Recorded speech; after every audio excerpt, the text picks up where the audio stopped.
Caríssimos amigos, nosso abraço terno da Amazônia, no Nordeste. O dia 11 de setembro, que se aproxima, faz menção a uma tragédia que, por certo, foi pontual na virada do milênio, não só do século, quando as aeronaves, guiadas pelos fanáticos, numa interpretação pequena do Islã, se projetaram contra as duas torres gêmeas, ensejando a morte de mais de 3.000 pessoas e abalando, naquele 11 de setembro de 2001, as estruturas éticas do nosso planeta. Porque não eram apenas dois edifícios, duas torres que estavam sendo alcançadas. Estavam sendo alvejados duas edificações na nacionalidade mais poderosa do mundo, que fazia 30 dias que as forças de defesa dos Estados Unidos haviam afirmado que os Estados Unidos estavam protegidos contra o terror, enquanto George W. Bush alimentava a ideia de levantar alguns trilhões para fazer uma rede antimísseis para proteger os norte-americanos daquilo que pudesse representar uma invasão de um outro povo, de um outro país, numa possível guerra, num possível ataque. Numa atitude quase delirante.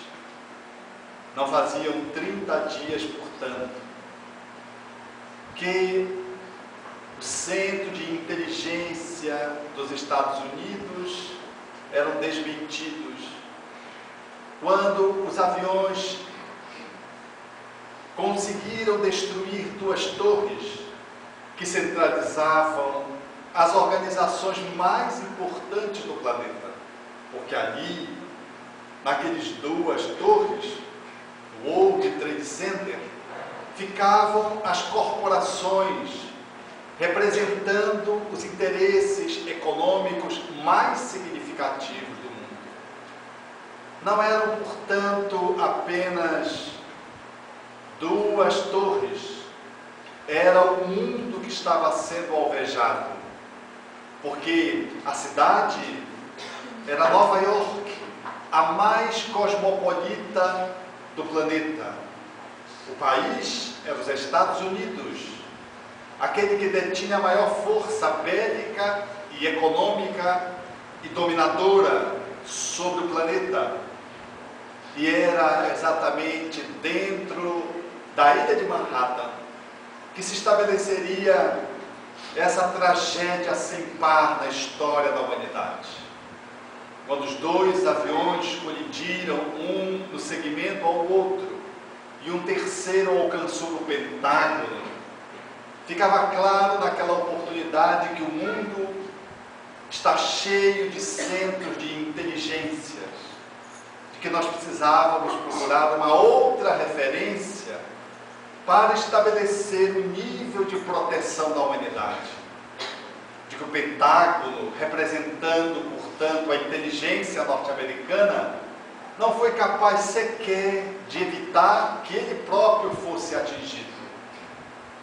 Assim, nós teríamos emblematicamente ali representados uma ferida do narcisismo norte-americano, que em parte representa um pouco da ignorância humana e do domínio que nós estabelecemos uns sobre os outros, movidos por uma ideologia materialista, egoísta, centrado num poder sem ética, num poder sem pureza, num poder selvagem, num poder de exploração.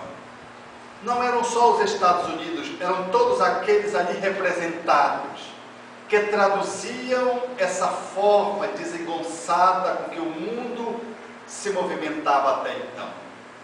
Quando todos esperavam o terceiro milênio mudar, quando na ingenuidade dos seres humanos brindavam a nova era com uma mudança singular que pudesse representar um estado de pacificação, de bem-estar, de harmonia, de solidariedade, o novo milênio se apresentava dantesco, falando, portanto, de uma possível guerra santa, porque George W. Bush falava em nome de Deus, salve a América, e Bin Laden falava em torno da sua magnificência, do seu Deus, de Alá, dizendo que em nome de Alá estava se fazendo a jihad, a guerra santa. Era, portanto, naquela circunstância, uma ocorrência emblemática que estava representada ali, que o mundo, ele de modo algum iria entrar num período de paz como se esperava, abruptamente. Isso são ideias míticas, ingênuas, fantasiosas, de que o calendário muda e o mundo muda. Ali era apenas a pontuação das transformações planetárias que haveríamos de experimentar e haveremos ainda de fazer um enfrentamento ao longo do processo de evolução do tempo na nosso planeta azul.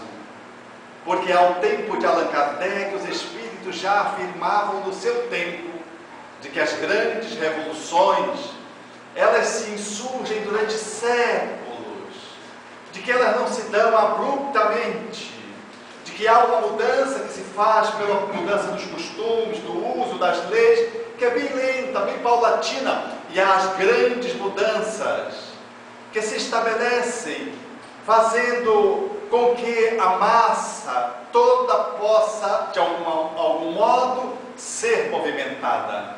E de que a Terra passava exatamente por este período grande de mudança.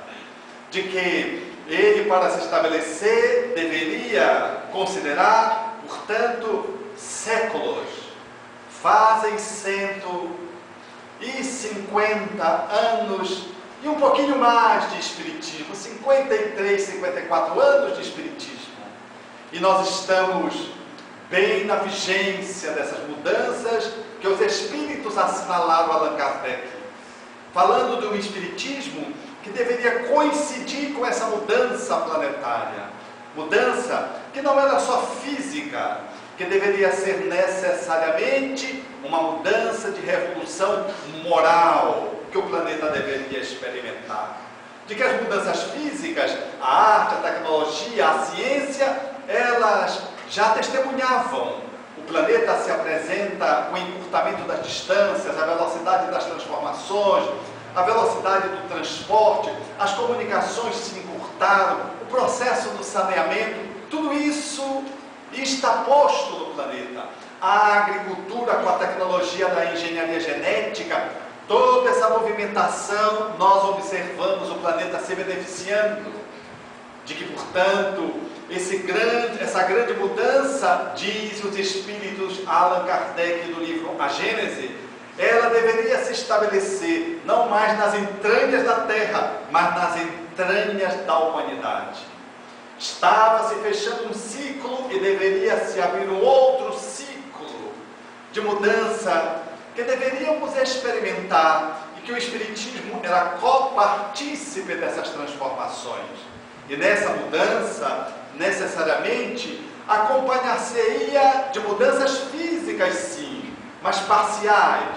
Não seriam cataclismos que deveriam agitar o planeta por inteiro. No entanto, deveriam ser mudanças, flagelos, alterações no planeta que deveriam acompanhar ou anteceder essa mudança de ordem moral, sociomoral que o planeta devia experimentar. Nós estamos, caríssimos amigos, exatamente nesse ponto de transição, quando os espíritos devem, ao desencarnar, aqueles que têm uma propensão para o mal, que estão aficionados pela negatividade, que estão fixados no egoísmo, no orgulho e nas paixões, eles deverão ceder, banir-se do planeta para outros planetas mais primitivos ou, segundo os espíritos, para raças mais atrasadas na Terra, a fim de que nessas posições eles possam, em exilados, ter o ensejo de ajudar na evolução do lugar para onde eles serão alocados depois que desencarnarem na Terra e se reencarnarem, ora na Terra num estágio mais primitivo, ou ora num planeta mais primitivo do que a Terra, mais atrasado do que a Terra, enquanto que nesse processo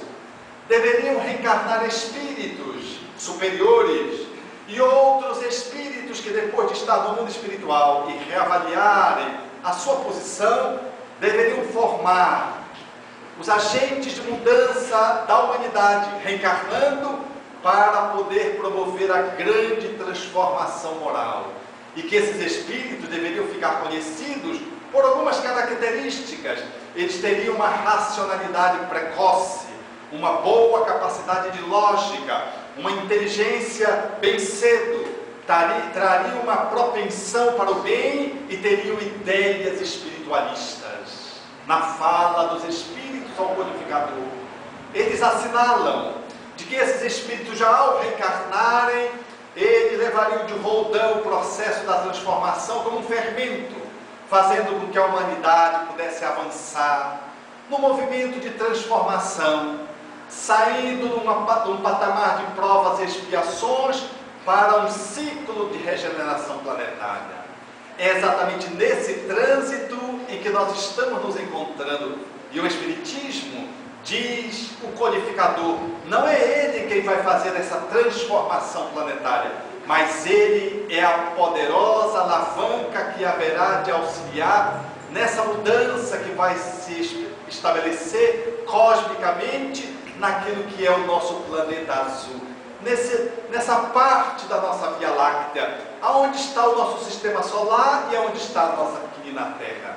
Esse processo vai se dar, e o Espiritismo é esse cúmplice por 4 características fundamentais. Primeiro, porque ele caminha com o progresso, é uma doutrina progressista, ela não se fecha aos avanços, às verdades novas, e aliás, se uma verdade nova fosse revelada em contradição com um princípio qualquer espiritista, o Espiritismo abriria mão desse ponto para ficar com a verdade revelada pela ciência, diz Allan Kardec em A Gênese, caracterizando que o Espiritismo caminharia de par com o progresso e jamais seria ultrapassado, porque ele não seria uma doutrina hermética, fechada em si mesmo, tacanha, fanática, e que deveria segurar os seus princípios, os seus dogmas e ficar alheio ao progresso. Não, ele avançaria com as verdades. É verdade que o Espiritismo, com 154 anos, não se viu ainda chamado a rever nenhum dos seus princípios. Os seus postulados básicos continuam intangíveis, demonstrando que é uma doutrina de matéria-prima divina, porque foi revelada, e de que, portanto, é uma doutrina que, a despeito dessa fala do codificador, ela se mantém incólume, estabelecendo-se, aliás, no mundo planetário, trazendo considerações, verdades que a humanidade ainda não alcançou, ainda não chegou lá. E tudo que a humanidade vem conseguindo conquistar, o Espiritismo vem confirmar. Ou vem confirmar o que o Espiritismo já disse. É uma doutrina progressista, diria o codificador. Mas não só isso. É uma doutrina que tem um poder de se alastrar pelos ramos do conhecimento humano. Então é uma doutrina que tem uma alta possibilidade de espraiamento sobre as disciplinas, que estudam o ser humano pela generalidade das questões que aborda, diz Allan Kardec. Então o Espiritismo, ele é capaz de fazer interlocução com a física, com a geologia, com a astronomia, com a biologia, com a medicina, com a psicologia. É uma doutrina que é capaz de fazer esse laço, esse nexo, essa interface, porque é uma doutrina que estuda a centralidade da vida, que é o espírito. Então, pelo seu poder de alastramento, o Espiritismo, ele se coloca como essa alavanca do progresso que vai se estabelecendo nesses tempos. Pelo terceiro item que o codificador assinala, que é a profundidade, a amplitude de vistas que o Espiritismo traz. O Espiritismo não é uma doutrina de uma olhadela. Ninguém aprende o Espiritismo numa conferência, no estudo de um fim de semana, durante a leitura apenas de um livro. O Espiritismo é para se debruçarmos sobre ele ao longo de algumas existências. Não podemos dizer que conhecemos o Espiritismo porque manuseamos algumas obras. O Espiritismo, por estudar o Espírito, ele fala da profundidade oceânica. Nós estamos apenas com os pés na margem da praia. O oceano nos espera. É uma doutrina que fala de Deus, fala da imortalidade da alma, fala do processo do ir e vir da reencarnação, da comunicabilidade com os espíritos, dessas interconexões energéticas que se estabelecem, fala do livre-arbítrio, das construções coletivas e individuais. É uma doutrina que tem uma pujança capaz de poder efetivamente tomar a nossa vida inteira e nós ainda sairemos dela demonstrando a nossa ignorância sobre essa ciência de consequências filosóficas e de aplicação moral. Mas o quarto item que o codificador levanta nos dá a dimensão desse período de transição do qual o Espiritismo é cúmplice, é o seu poder moralizador. É o quarto item.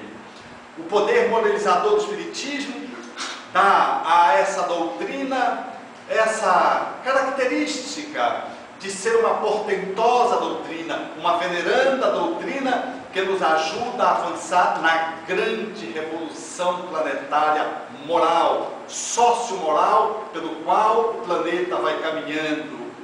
Nesses tempos, ao longo dessas décadas, ao longo do último século, e vai avançar nos próximos séculos, consolidando uma transformação planetária ao escoar do nosso milênio. E o poder moralizador, ele está falando exatamente da identificação do Espiritismo com o cristianismo, porque a moral que o Espiritismo apresenta é a mesma moral do Cristo. Assim, quando nós olhamos para esse largo horizonte que aqui descrevemos assim, pinceladas rápidas, nós logo nos damos conta de que aquelas duas torres gêmeas que pegaram fogo, elas bem podem representar os casais que estão dentro de casa. Os nossos lares são afetados exatamente nas relações de conjugalidade, ou, como alguns preferem, de conjugalidade, porque os casais brigam demais, se mordem, se agridem, se machucam. As torres gêmeas nunca foram tão vulneráveis nesses dias. As relações, elas se fragmentam com muita facilidade, em função da emancipação da mulher, do ponto de vista econômico, financeiro, e do ponto de vista das liberdades estabelecidas. E aí, se nós não temos uma amplitude de vistas, se não temos um poder moralizador, se não conseguimos abarcar todos os campos do conhecimento humano, e se não temos uma visão de progresso, nós abrimos mão da relação com uma facilidade imensa. Trocamos imediatamente o parceiro ou a parceira, vivenciando numa sociedade que foi alvejada pelos aviões e que falam de uma ideologia materialista, imediatista, estritamente conectada com uma dimensão passageira, fugaz, que é a matéria, mas como se fosse o fim último. Nós, não obstante falemos de Deus, não obstante W. Bush e Bin Laden falassem de Deus, a briga era uma briga física, era uma destruição material, e o móvel é o poder vinculado a uma perspectiva de natureza material. Vemos no lar as torres gêmeas pegando fogo, o casal não conseguindo coabitar um com o outro no mesmo espaço por muito tempo. Quando alguém comemora 38 anos de casado, nós tomamos um susto, mas como é que pode? O que foi que aconteceu? Alguém tomou alguma coisa? Alguém bateu a cabeça e ficou fora de si? Ou o casal, os dois, ficaram fora de si para ficarem convivendo juntos? Estavam internados numa mesma cela, aprisionados?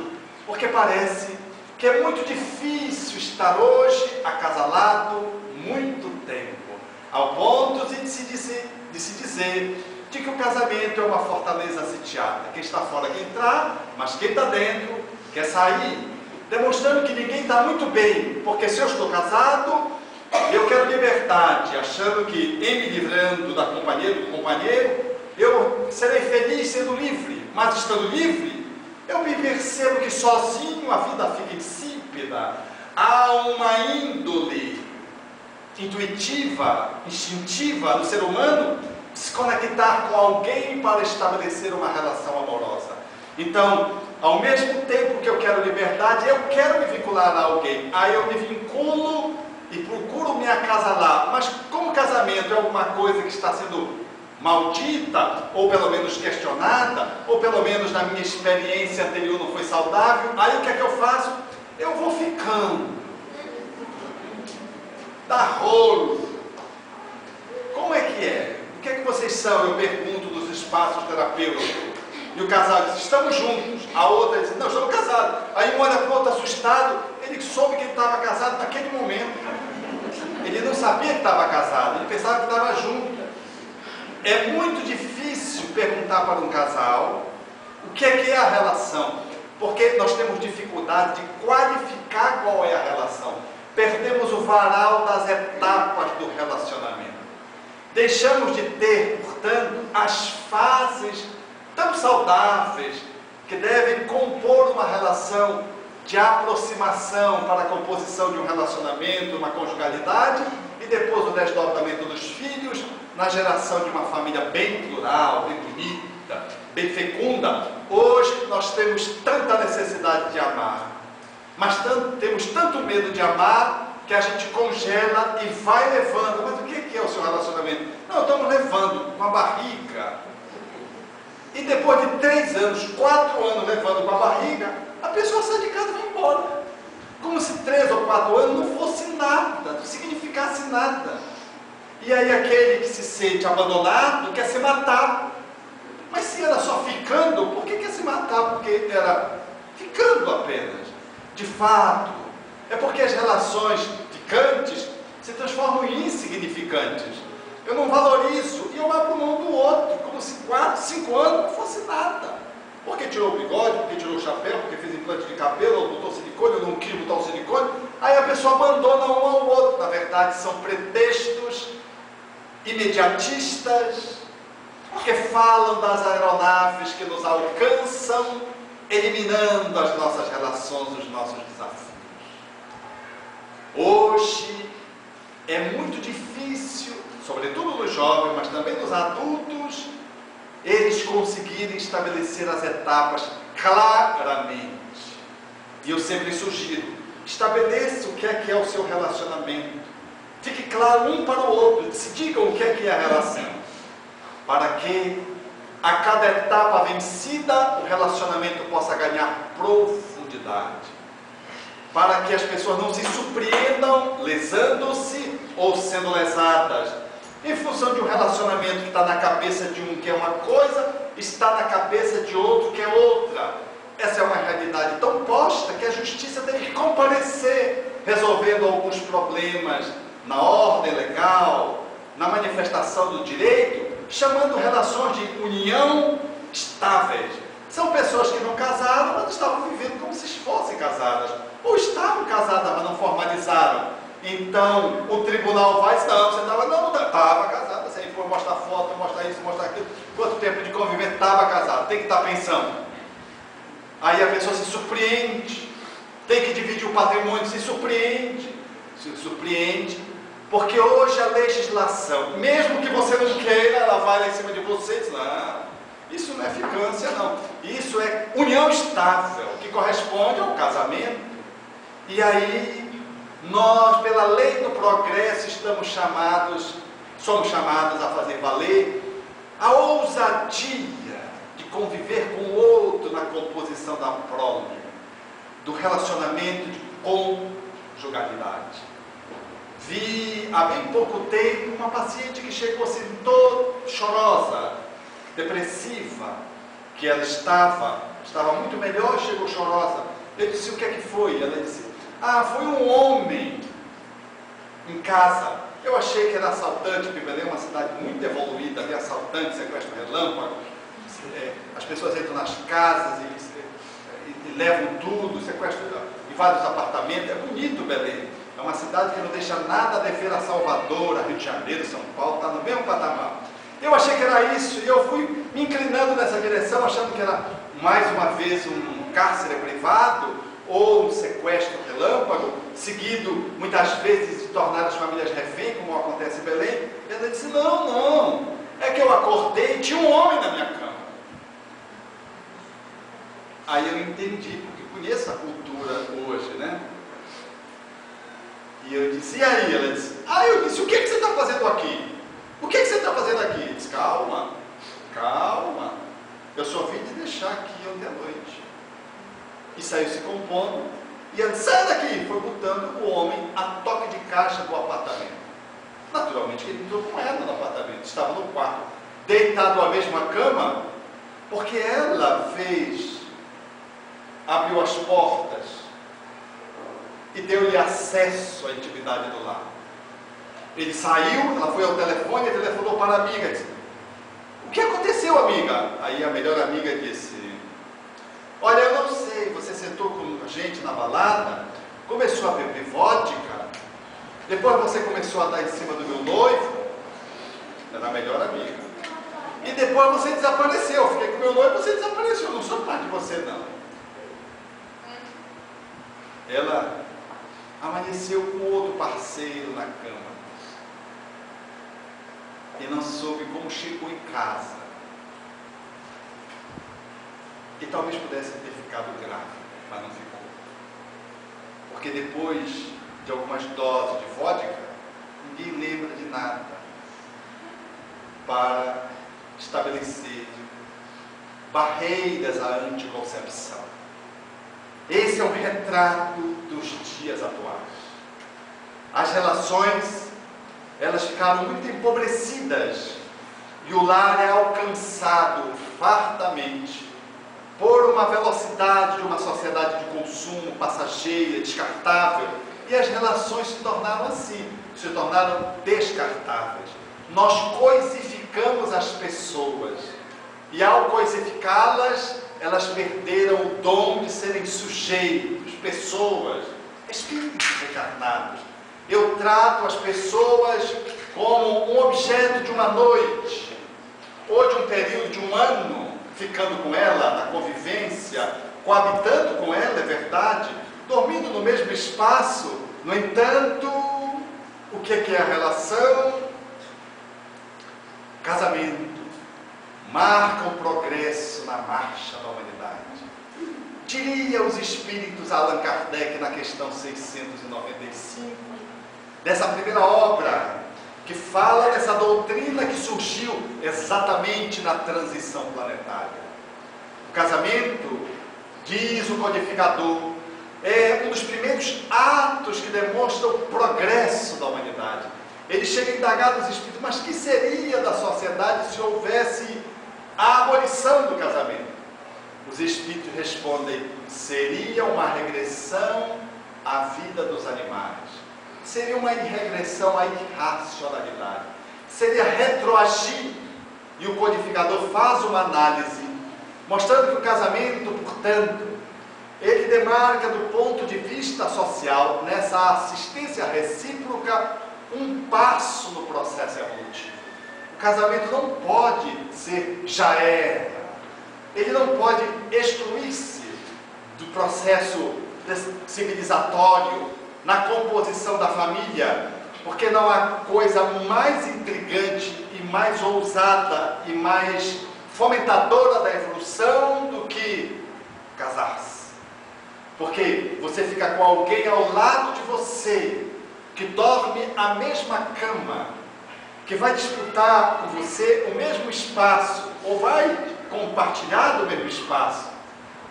A liberdade vai ser transacionada. E ali, um do lado do outro, como dizia um amigo, Alberto, não casa. Porque eu deitava na minha cama de casal, rolava para um lado, rolava para o outro. Depois que eu casei, só posso entrar pelo lado. Não posso entrar mais pelo outro. E é incrível como os casais brigam, porque um quer dormir do lado direito, o outro também quer dormir do lado direito. Diz, não, mas eu gosto de dormir, não, mas eu que gosto de dormir do lado direito. Eles dormem, ambos do lado direito, nas suas casas, numa cama encostada, por exemplo, na parede. Quando chega na hora que eles casam, eles começam a brigar pelo mesmo lado. Aí um diz assim, não, então eu vou dormir assim, de cabeça para baixo. Mas no seu pé, você tem uma transpiração no pé, essas coisas que a gente não vê quando está apaixonado. Tem uma transpiração no pé, excessiva, desse calor do Nordeste, do Norte, especialmente. Então não pode ser assim. Gente, vai na porrinha alguns casais para saber que lado vai o vencedor escolher. Mas se fosse só um lado da cama, meus amigos, não. Você vai compartilhar o espaço, o chameiro. Vai compartilhar muitas vezes ali o tubo de pasta. Vai compartilhar o espaço de banho. Vai compartilhar a intimidade. Mas se fosse só isso, estava tudo bem. A gente vai levando. Mas você tem que compartilhar as emoções. Porque compartilhar a nudez é muito fácil. Hoje em dia todo mundo tira a roupa com uma facilidade. As revistas hoje se multiplicam com homens e mulheres nus. Hoje em dia qualquer protesto a pessoa tira a roupa, pinta ou não pinta, sai de bicicleta, qualquer protesto. O problema não é a intimidade física. Até porque, diz o psicanalista Galhaço, de que 90% dos casais, mais de 90% dos casais, vão para a cama fazer sexo porque não querem intimidade. É uma fala agressiva e parece exagerada, mas eu quero dizer, meus amigos, trabalhando terapeuticamente, de que muitos casais transam sexualmente, mas não têm intimidade psicológica, não conversam. Vive uma intimidade física, mas não vive uma intimidade de alma. Procriam, mas não fertilizam ideias novas, porque não permutam ideias novas. Fertiliza-se o espermatozoide no óvulo. No entanto, não há o processo da polinização da espiritualidade um no outro, porque eles são tão distantes, eles são tão apartados um do outro, ou eles são tão beligerantes um com o outro, ou tem tanto medo um do outro que um fica guerreando o outro para não se mostrar, porque um dos grandes desafios do ser humano de um modo geral, e que o casamento denuncia, é o medo de ser abandonado, o medo de não ser amado. A pior coisa que tem para o ser humano é ele ser rejeitado. Se você quer marcar uma criança, abandone o seu filho com 1 ano de idade, com 2 anos. Faça uma viagem, volte 1 ano depois e você vai ver a sua criança chorando. Há um sentimento de desproteção. A criança, o espírito reencarnado, sente-se como se fosse mal formado, como se não fosse digno de ser amado, porque as pessoas mais representativas para um filho são os pais. E se um pai se vai e desaparece porque é separado, não dá as caras, diz que vai buscar a criança, mas não vai buscar, diz que vai pegá-la no domingo para passear, mas não vem, diz que vai na escola, mas não vai, não há tragédia pior para uma criança do que a figura parental, pai ou mãe, ausentar-se e, sobretudo, ameaçar de vir e não vir, de estar presente e estar ausente. Eu vi essa cena agora com o enteado. Eu, muito embora seja muito jovem, já sou vovô drástico. tem uma enteada que tem uma criança de 2 anos. A criança foi falar, a mãe disse assim: eu vou viajar. Aí ele começou então a dizer: você vai viajar de avião? De avião quando se deixa as crianças para trás, os filhos? Com essa linguagem, ele disse, começou a chorar. Ele falava do pai, que viajou para os Estados Unidos. O casal é separado. E o contato com a criança ficou escasso. E ela começou a chorar, a criança, e a mãe não sabia o que fazer com o choro da criança. E eu dizia para a minha enteada: a criança está irritada, agressiva, fala sempre como se estivesse brigando, tudo diz não, por conta dessa grande dor do afastamento do pai. Ela não se sente amada pelo pai, pelo quem ela tem vínculo. É um espírito vinculado ao outro. E como o pai se afastou, e mesmo antes de ter viajado, não dava a atenção que a criança precisava ter, não dispunha da companhia, do tempo de convivência, a criança foi se sentindo abandonada, agressiva, começou a deixar de comer, como quem quer morrer. E o trato da amorosidade para tentar compensá-la, essa ausência, e compensar esses distúrbios, tem que ser redobrados, porque não há coisa pior para o ser humano do que dizer para você: você é uma pessoa mal formada, você não presta, você não merece ser amado. Não há coisa pior. E isso que está na criança está no adulto, que casa, mas tem medo de ser abandonado. Não se revela, não se entrega, diz: não dou moleza para ela não, senão ela pode me dar um chute, diz o parceiro. Ou então a parceira diz: não, eu tenho muito medo de eu dizer que é o homem da minha vida, porque de repente ele pode pegar na manha e tripudiar sobre mim. Medo de ser abandonado. Temos um pavor de ser abandonados, e por isso a gente convive, mas não se entrega. A gente coabita, mas não compartilha em profundidade. A gente está ao lado do outro, mas não está com o outro. No momento de transição planetária, onde há muitas inseguranças, há muitos desequilíbrios, muitas ameaças, e aonde as catástrofes aqui e acolá parciais, como disseram os espíritos Allan Kardec, se estabelecem, há todo um sistema de estresse na conjugalidade. E o casal, em vez de se abraçar, de se dar as mãos, ele fica mais tenso, cria um nicho para cada um, e não permutam, não partilham, e ficam nas suas armaduras, tendo sexo, mas não tendo intimidade, coabitando, mas não sendo um com o outro numa relação de amorosidade profunda. Eles estão ali, são sócios, como me disse ainda há bem pouco tempo um homem, falando-me do seu casamento, dos seus 2 filhos. Ele disse: sabe, Roberto, se eu parecesse um cara me desse 10 mil reais por essa sociedade, eu vendia, entregava a minha família, minha esposa, meus filhos, tudo para ele, num desabafo, como se a sociedade dele valesse 10 mil, e se alguém quisesse comprar, podia levar, como se fosse um negócio. Ele disse isso, aborrecido, pois se deu conta do que disse, começou a rir. Mas na fala estava a verdade. Era uma sociedade que ele não sabia o que fazer com a sociedade, com a esposa, com 2 filhos, uma dificuldade de conviver num país como São Paulo, que era a cidade de São Paulo. Ele não sabia o que fazer, ele queria se ver livre da sociedade, mas não podia. Então surgiu aquela ideia assim, de repente: e se alguém comprar a minha parte dessa sociedade? 10 mil. Há muitos que fazem isso, empurra a esposa, o esposo para a mão de alguém, a fim de ser livre, se ver livre de uma sociedade que está condenada, de segunda pessoa, à falência. Numa época de transição, quão poucas vezes nós encontramos almas afervoradas, que dão exemplo de dignidade para os filhos. Como vi outro dia o meu irmão, no diálogo entre irmãos, nós somos 8, um já desencarnou, somos 7. Estávamos reunidos irmãos, trocando ideias sobre as nossas vidas, e um com dificuldade na conjugalidade, e este, um dos mais velhos, disse assim: olha, quando eu estive na iminência de me separar, eu estava na praia, eu nunca esqueço do que a nossa mãe disse.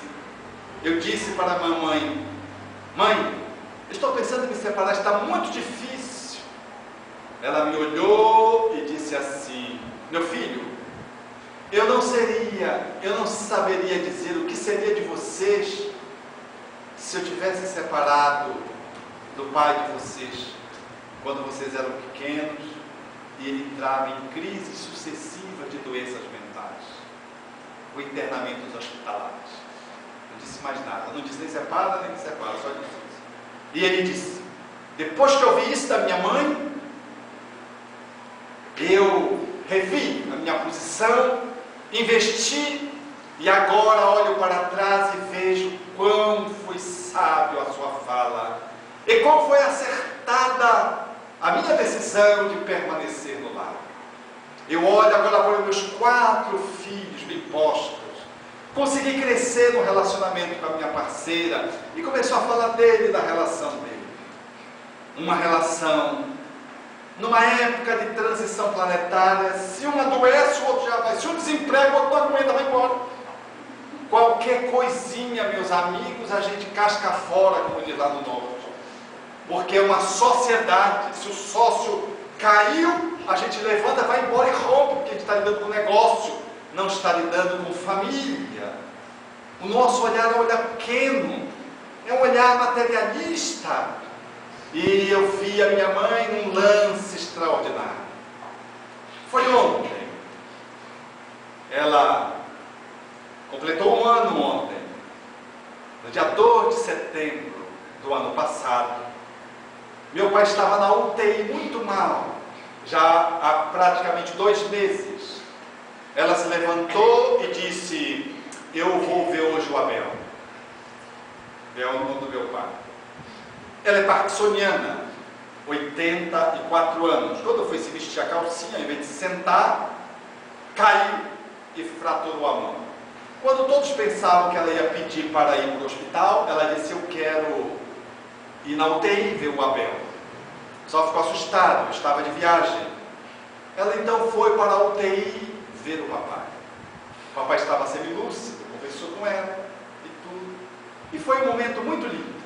Depois que ela acabou de visitá-lo, ela então foi para o atendimento à fratura da mão, que ela fez uma fratura na mão. E foi então atender a mão. Quando eu cheguei, me contaram, eu achei interessante. Escrevi, fiz uma crônica. E no Evangelho lá, na casa da minha mãe, eu li a crônica. Mas li a crônica que não estava escrita, que eram 2 pessoas anciãs. Eram 2 pessoas, deixei no anonimato, como se fossem jovens, apaixonados um para o outro, iam fazer um grande encontro, e aí eu termino revelando a verdade, que era uma mulher que foi à UTI para celebrar a sua boda de diamante, 60 anos de casamento. Eu acabei de ler, olhei para ela, eu disse: o que a senhora achou? Com quem diz assim, a senhora se identificou? Ela disse assim: faltou o beijo que eu dei nele. Ontem, sexta-feira, eu estava lembrando essa história que eu estou contando para vocês, porque no Evangelho do Lar, na casa dela, nós estávamos ali lembrando dos 60 anos de casamento, boda de diamante. E que ontem estava fazendo 1 ano que ela tinha ido na UTI, dado o último beijo. Meus amigos, nesse momento de transição planetária, não esperemos momentos de facilidade. É hora do investimento. Os apelos para as drogas não poupam nenhuma família. Porque hoje os jovens não bebem álcool, eles tomam ice. E maconha, nesse grito de liberação, passa a ser considerado por muitos como uma droga menos nociva do que o cigarro e, portanto, pode ser usada. E por alguns, não nociva, deixem sem, como diz um jovem: não, eu vou para o cinema, fumo maconha e eu aprendo melhor. Ele é um dependente químico, mas tem dificuldade de assumir que ele é um dependente químico. Ele diz que usa a droga para aprender melhor no filme, mas na verdade não é isso. Ele usa a droga e usa o filme para justificar a droga. Hoje é muito difícil difícil diante dos apelos que se fazem no mundo subtrair os nossos filhos, os nossos jovens, das ciladas, seja da curiosidade, seja da pressão dos amigos, seja das baladas, dos trio elétricos, que faz do Boa Noite Cinderela, onde se coloca a droga ali com interesses escusos na bebida, alcoólica ou não, para atitudes posteriores inconfessáveis. É muito difícil hoje fazer o enfrentamento de uma família e dispor de jovens que sejam absolutamente centrados, salvo se desde pequenino eles são criados dentro de uma perspectiva espírito-evangélica, no evangelho do lar, na evangelização da infância e nos austeros exemplos dos pais.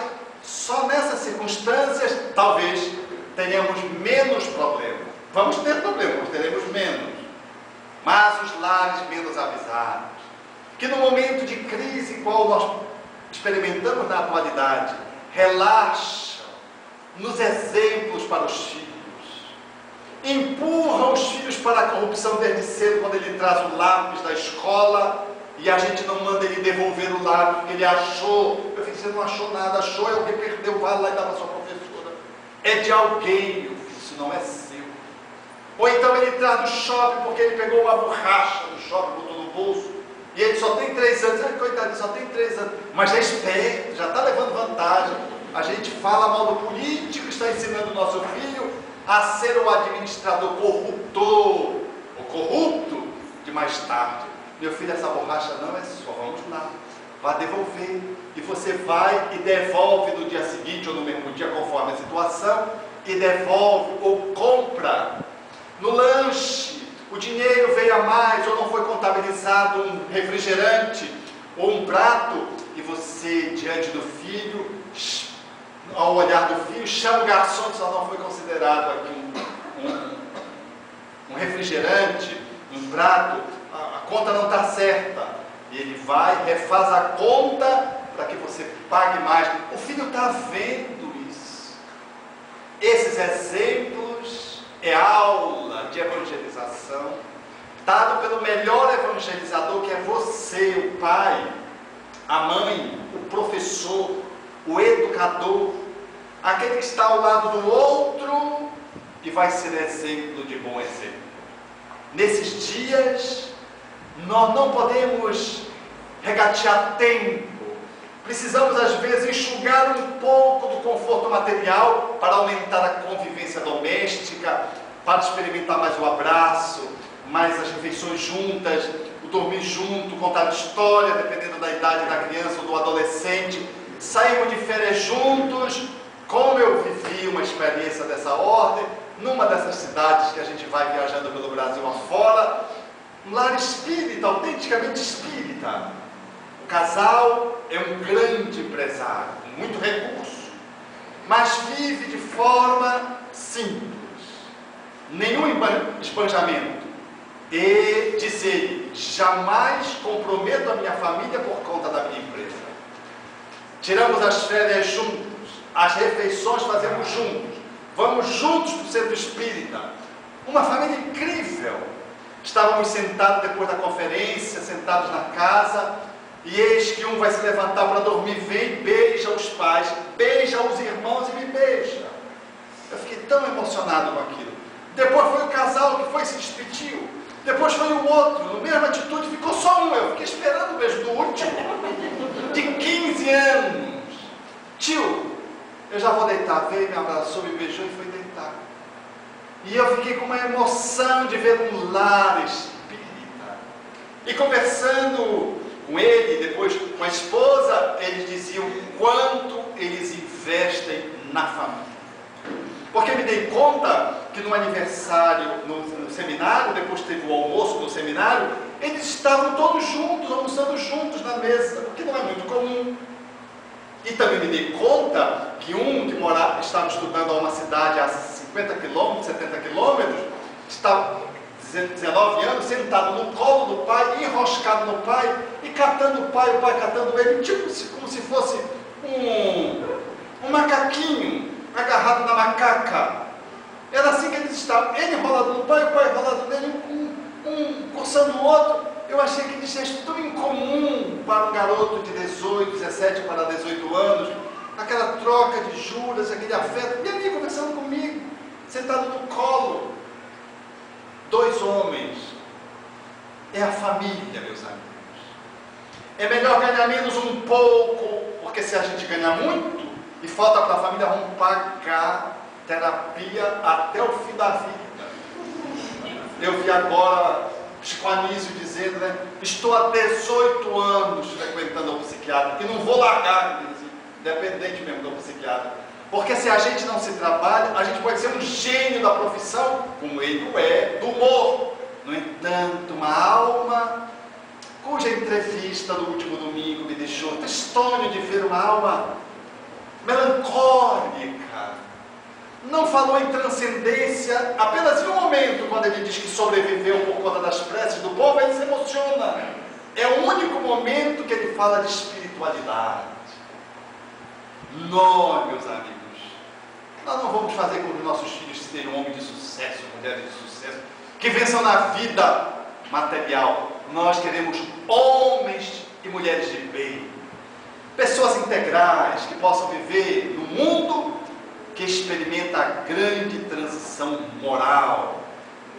E vamos privilegiar os valores ético-morais, para que os nossos filhos, ainda que sejam pertencentes a uma profissão mais modesta, que não alcance, por exemplo, o 3º grau, que possam ter, às vezes, apenas um técnico, ou mesmo que não tenham uma escolaridade, mas que eles sejam escolarizados na amorosidade, na honestidade, na caridade, na justiça. Virtudes essas que a academia não confere àqueles que ali pertencem, estudam e se graduam em doutores. Nós somos doutores de alguma coisa, mas a grande universalidade e a grande universalidade da moral é o lar. Então, nesse momento de transição, nós precisamos olhar para as nossas crianças, os nossos jovens, para o nosso relacionamento conjugal e para os nossos idosos. Porque no nosso país, com a cultura que temos, a pessoa vai envelhecendo, a gente já fica perguntando, quando é que ele vai morrer, meu Deus? A gente começa a olhar para o espírito, deve levar o vovô, a vovó. Já está na hora, como se o vovô e a vovó incomodassem. E se a gente começa a envelhecer, começa a ficar vovô e vovó, a gente começa a estar em crise, porque parece que só presta jovem, bonito e sarado, turbinado. Então, perdemos o eixo das etapas, das idades. O ancião é uma etapa na vida do espírito encarnado, profundamente necessária para o cultivo da convivência, da transcendência. É o momento de síntese, onde o corpo já não tem mais o mesmo fulgor e a alma precisa fazer novos movimentos. Como diria Carl Gustav Jung, o grande médico europeu suíço, na primeira metade da vida a gente vai para fora, vive o ego. E na segunda metade da vida a gente vai para dentro e descobre o self, o eu interno, diríamos na linguagem espírita.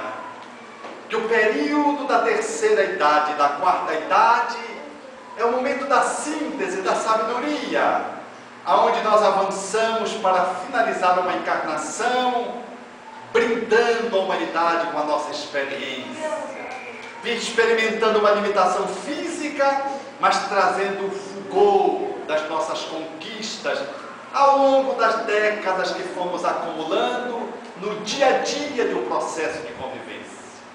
O lar, caríssimos amigos, que desejamos não é um lar perfeito sem atrito, é um lar no qual saibamos trabalhar os atritos, até porque muitos espíritos reencarnam como possibilidade última de permanecer no planeta por um período que, se exilados, vão passar um largo tempo distante, Às vezes são espíritos nessa condição que suplicam, imploram orientação do bem.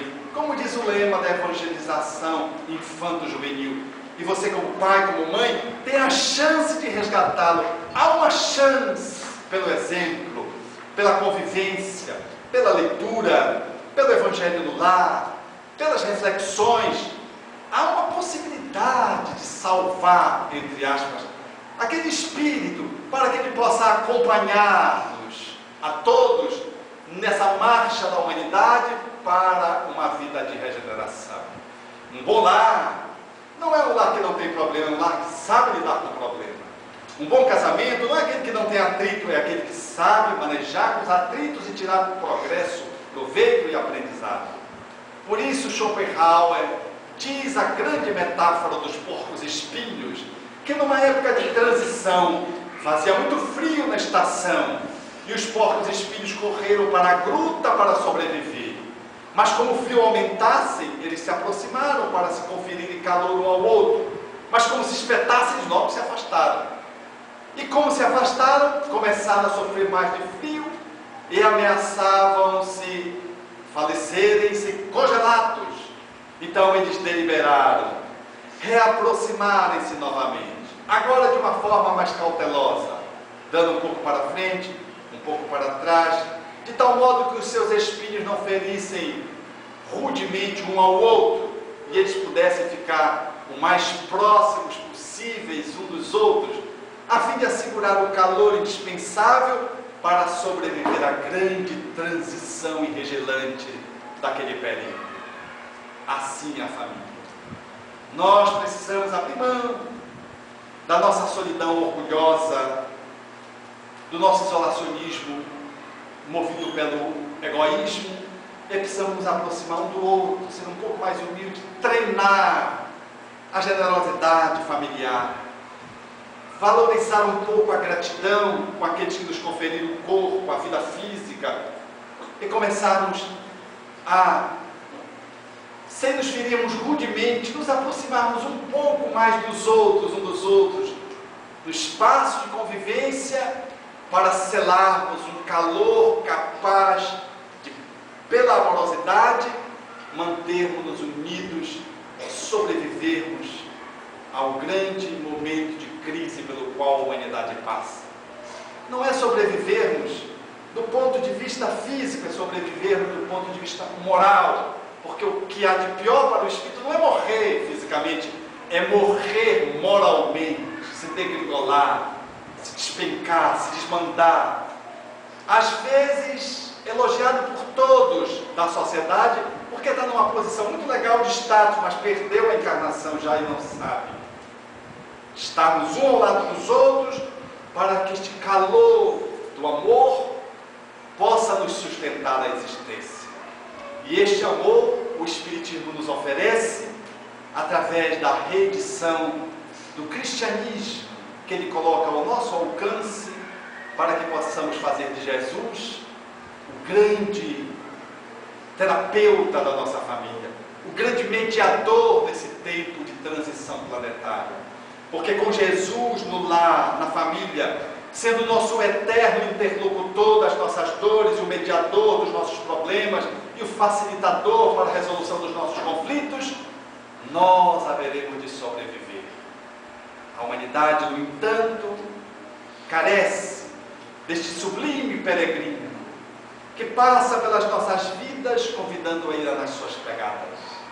E é por isso que nessa época de transição, quando as torres gêmeas pegam fogo e o mundo é chamado a pensar de que nós não entramos no estado de paz que desejávamos ingenuamente, o Espiritismo vem e afirma de que toda crise que se estabelecer no lar é momento de atenção para aprendermos com Jesus e fazermos a suplantação da droga, da ameaça de separação, do alcoolismo, do desemprego, de uma doença grave, de um apelo do mundo mais silencioso e sutil que nos ameace a moral, da corrupção. Precisamos, portanto, dar-nos as mãos e, à luz do Espiritismo, elegermos nosso coração para ouvir o grande convite que Ele nos faz através de Jesus, para seguirmos milênio adentro com a humanidade nesse grande compasso da revolução inevitável do amor. Para tanto, precisamos fixar o seu chamado.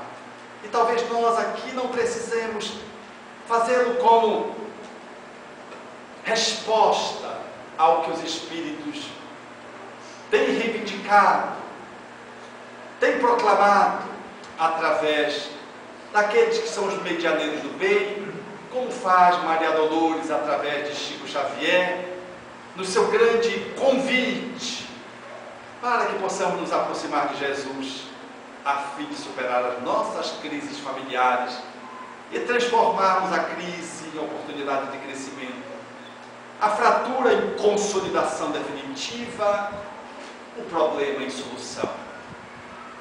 E ouvindo, diz o Espírito Maria Dolores, a grande baiana, através das mãos de Chico Xavier, ouvindo-te a mensagem brilhante e renascente, recordo-te a promessa em sentido augusto, e crede que estarei convosco eternamente até o fim dos séculos. Por isso creio com razão, Senhor, que ninguém mais consegue ignorar-te. Ao ver-te as manifestações de intenso amor, refugindo e atuando em toda parte. Vieste ao mundo sem quaisquer razões, sem honra, nem púrpura, nem guerra, e transformas povos e nações, mostrando as leis da vida sobre a terra. Revelas entre os homens dia a dia, iluminando os cérebros que irmanas o caminho da paz e da alegria pela sublimação das leis humanas. Deste à fraternidade vasto acesso, traçando a estrada para a vida sã, e acentuaste as luzes do progresso nas vantagens de agora e de amanhã. Vieste no esplendor que reina no mais alto, guia do mundo a evolução divina, da charrua ao trator, da vereda ao asfalto, do artesanato rude ao fulgor da oficina. Conhecemos na terra tua força augusta, permaneces em tudo, aqui e ali, entretanto, do trilho de diferença injusta, creio ainda, Jesus, não fomos a ti. Impele-nos em teu ensino eleito a esquecer para sempre o nosso orgulho frio e vão, pois queremos destrancar os recessos do peito